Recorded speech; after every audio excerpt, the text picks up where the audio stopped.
एक ऐसा लड़का है जो एक अजीब हिचकी से चकित है जो उसके चारों ओर की चीजों को हवा में उड़ा देती है।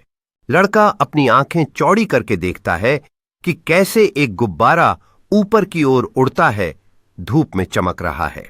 लड़का धीरे धीरे एक उड़ते हुए किताब को छूने के लिए हाथ बढ़ाता है। उसके चेहरे पर जिज्ञासा और आश्चर्य है। लड़का खुशी से कूदता है, जैसे और चीजें उसके चारों ओर उड़ने लगती हैं। उसका हंसना कमरे में गूंजता है।